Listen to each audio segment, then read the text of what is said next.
was very lucky that you and your team pointed me to the O-1 path. Visa Franchise was incredible from the first contact I had. Visa Franchise was the one that indicated to me this path that I had no idea even existed. It's like the E-2 visa, which we originally talked about. You invest a lot of money, less time. O-1, no investment, but we need your time. It was worth it in the end. Looking back, it was definitely something that I would do again if I had a chance to. Patrick Findaro here, founding partner at Visa Franchise. We have a special guest that moved to the US for his extraordinary abilities.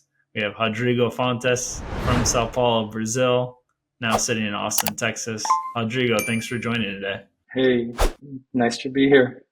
Rodrigo, I remember originally connecting with your family and, talking about the E-2 visa and then, just discussing different options with you. What attracted you with the O-1 visa that doesn't have an investment requirement compared to the E-2 visa? Yeah, so we first started talking with Visa Franchise, exploring our options with the E-2 visa, and I was very lucky that you and your team pointed me to the O-1 path as a more appropriate one for my case. So especially since I work in mobile app development, specializing in healthcare and e-commerce, I would fit in the O-1 visa requirements really well. And so, yeah, that was what made me take that path. And then I understand you have a couple of passports. Did you use your Italian passport for the O-1? Yeah, I'm lucky enough to have both an Italian and Brazilian passport. So I was able to apply for the O-1 using my Italian one. Nice. So that gives you a 3-year visa instead of the 1 year, which typically goes to Brazilian passport holders. Nice. And Rodrigo, when did you switch just to having American clients as a mobile app developer? Because you were basically working remote out of Sao Paulo. Was it a while that you were just working with American clients? Yeah, so I've been working with exclusively American clients for 4 years. So when we started when the pandemic started and everyone started working from home, I was working at Boticário in Brazil as a mobile developer. And then I started seeing opportunities to start working with American companies, especially on LinkedIn, since everyone was starting to work remotely. And I took the opportunity. It was a big decision leaving a career at a company like Boticário, but it was worth it in the end. Looking back, it was definitely something that I would do again if I had a chance to. Yeah. Hey, you want to come to the US, get the E-2 visa, L1, or straight out a green card? We've been doing this for the past 10 years, and we wrote a book. It's called Own Your American Dream. What is special about this book is that we went back and have spoken to 21 successful applicants who opened up their businesses here and who are continuing to live the American dream. Hear it from them, because they talk about their fears, their mental state, what went wrong, what went right. The entire blueprint is there. You could just buy the book right here. You can just read it and make up your mind. Continue your video. And what do you like working with American companies versus, just working with Brazilian companies? Pay aside, do you like the culture more working in American or just the American market opportunity? What do you like about it? Yeah, definitely the cultures. So as I mentioned, especially at Boticário, we used to work in person. And so the company had to migrate to doing everything through Slack and Google Meets. So it was still a very in-person culture that was modifying. But then as soon as I started working with American companies, it was pretty clear that these startups had started already in a remote first fashion. And the culture was already built from the ground up for remote work. So everything was simpler, even chatting via Slack, doing asynchronous work. So people would leave you a message and you could answer whenever you had an opportunity. So everything was much simpler after I made that move. Yeah, I have buddies that work in finance, like doing research or tech coding, and it's like one of them would drive an hour and then put on his headset so no one would bother him and be at his computer Yeah. for like until lunch, and then socialize for an hour, do the same thing after lunch, and drive an hour back. Where, Yeah.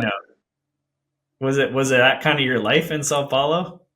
Yeah, I mean, as developers, that's exactly what we would do. We would go to work, put on our headphones, so people would know to not disturb us, and then have our contacts during lunch, and afterwards put our headphones back and start working again. Now, when we are starting as developers, when we are junior developers, of course, it's very helpful to be in the It's same nice to have room that. as people who are I more agree. I think experienced than remote you. work for the manager can be tough. Yeah. For like mid and senior level, it's really great, the flexibility. But I do recommend people out of college to be, in the office, and you can learn a lot more. But yeah, I mean, I've been to Sao Paulo many times, and I love a lot of parts of Sao Paulo. Amazing restaurants, people are great, but the traffic and like the whole Yeah. work. I mean, you already know working with American companies, but like they work a lot of hours in Brazil, but they're not the most efficient hours. It's like coffee breaks, long lunches, where Americans kind of like to work shorter hours and be with their family or go do a sport or something. We don't like to, we don't live just for the weekend. Like we want to do stuff in the morning, meet up with friends maybe late afternoon or early evening. That's for sure, and it's not something that people expect. But as you start working with American companies, it's very clear to you that that's their priority, much more than it is in Brazil, actually. So in Brazil, it's very common to have 1 hour lunchtime, right? So you get up at noon or 1 p.m. depending on your preference, and you come back 1 hour later, and that hour to your work day, right? So you leave the office 1 hour later as well. But here in America, that's not common. People like to have that hour at the end of the day to use with their families. So Yeah. I guess Rodrigo, going back to the actual petition, um, remind me what work did our team highlight in the mobile and health tech as strong evidence? I know you had some recognition, some projects you worked on. Can you recall some of the strongest evidence that was presented? yes, so we highlighted mainly my work with SynHealth, which is a healthcare startup. It has an impacting thousands of people's lives here in America. And since I lead their mobile development team, I was able to include that in my petition, and also some recognition I received, especially for this work as well in media, and also the recognition of the 40 under 40 prize that I won with Mobile App Daily. So, and that also came through my work at SynHealth. That's big, and I guess it probably was easier to document everything working for a growing company where they were already featured in the press, and then tie that back to you that you were the one that kind of led that initiative. Exactly. Yeah. So that's another advantage of working at startups.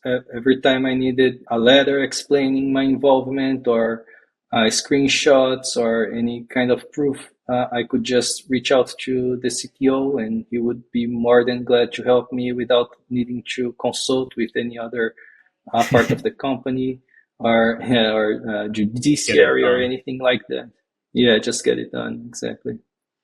And then, as you know, with our affiliate VF USA LLC, we have a few different structures that we can sponsor O-1 visa applicants, beneficiaries like yourself, and whether it's sponsoring the foreign employer, representing the foreign employer for the beneficiary, acting as a business manager. How did that process go down? I know you work closely with Carola and the filing attorney, but could you walk through those viewers that maybe they're listening, watching this, and they're like, "Oh, I have U.S. clients. Like, it sounds like maybe I could go with the O-1 visa, and I have a foreign company. I receive my money, from the U.S. clients." And could you walk through a little bit the structure and how it went down? Yeah, Visa franchise was incredible from the first contact I had. As I mentioned, Visa franchise was the one that indicated to me this path that I had no idea even existed, right? And yeah, they acted as my agent petitioner, right? And really helped to construct the petition narrative from the ground up. They worked really closely with the immigration attorney to highlight my career and extraordinary ability, and guided me through the entire process. I believe Visa franchise is the agent in my petitioner, is listed as an agent, and everything that was needed from them was pretty straightforward to get, and I had exactly zero issues. So it wasn't hard getting your clients to sign off on the engagement agreements and kind of the terms of how they pay you, et cetera?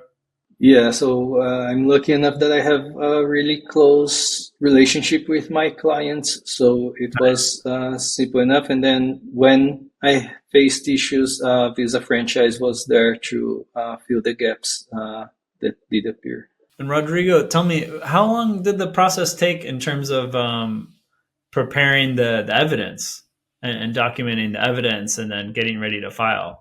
Yeah, so it was a long process. I think everyone should be ready Yes. to A lot of time. expect a lot. Yeah, It's like the E-2 visa, which we originally talked about. You invest a lot of money, less time.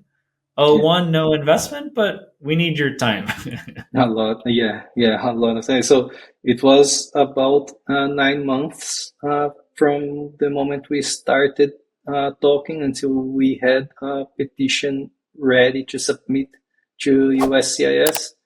And then after the petition was submitted, then the process is pretty straightforward. Again, with the guidance of Visa franchise and Boundless, it was seamless, but it took about 3 weeks for the process to be, or for the petition to be processed by USCIS, and then we had to ask for the visa at the consulate in São Paulo, and we went into some internal processing from them, and that took another month. So yeah, the entire process took a bit more than a year from the moment we started talking until I had my visa stamped in my passport. Yeah. And what would you say were some of the most challenging parts of the process, or the most challenging part? To me, the most challenging part was after applying for the visa at the São Paulo embassy, having to go through the administrative Admin processing. Yeah, I remember that happened, and I was like, maybe we don't know what, it could be someone has the same name that's, a convicted felon or something crazy that they're just looking into. But unfortunately, it probably happens 1 in 10 clients or 1 in 20, and it's just kind of luck of the draw a lot of times, the admin processing. And it's literally a black box, right? You just know you're going through that. They refuse. They don't give you any feedback. If you inquire, they refuse to even respond your emails. And so yeah, and you're left in that state where you don't know if your visa will come or if they will find something that you may not have control over. So yeah, for us, that was kind of the most difficult part, but everything worked well at the end. For people that are in a similar field as you, and maybe they're a software developer, they have clients in the US, they're looking to make the move, what would be some advice for them to, apply for the O-1 and then try to have the package more ready? What are some things that they could already start doing for it not to be 9 months, but more like 4 months like it is for some clients that kind of have everything already documented. Yeah, so I would suggest you have start talking with a company like Visa Franchise early so they can guide you, but also document everything, right? Tracking your projects, your performance metric is the efficiency gains of the company after you delivered your projects, assuming that data is something that you can share.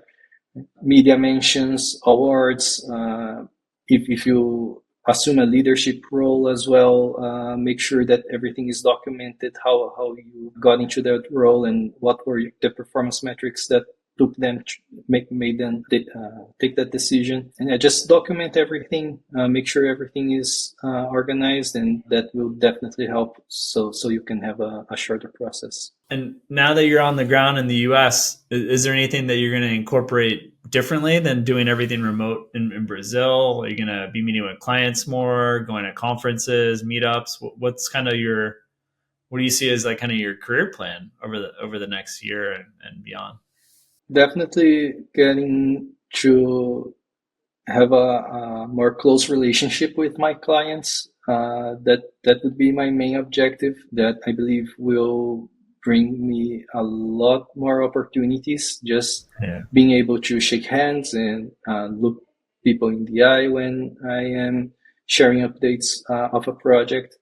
And just making sure I'm present for them, right? So they know they can count on me and my work. A lot of our clients choose Texas because it's easy to get around. You do same day flights. Go to California, come back the same day or spend a night.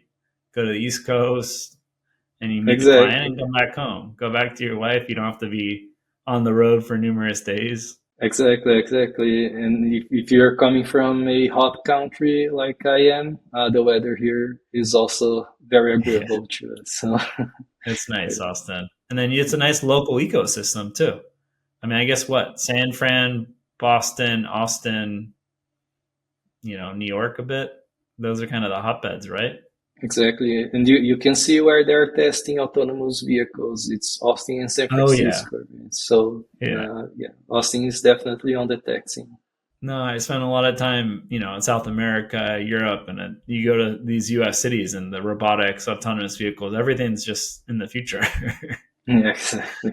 It's pushing the limits. Luckily, the government allows entrepreneurs, technologists to really push it. Yeah, that's the main advantage of America. The tech scene can advance because the government tries to not get on the way.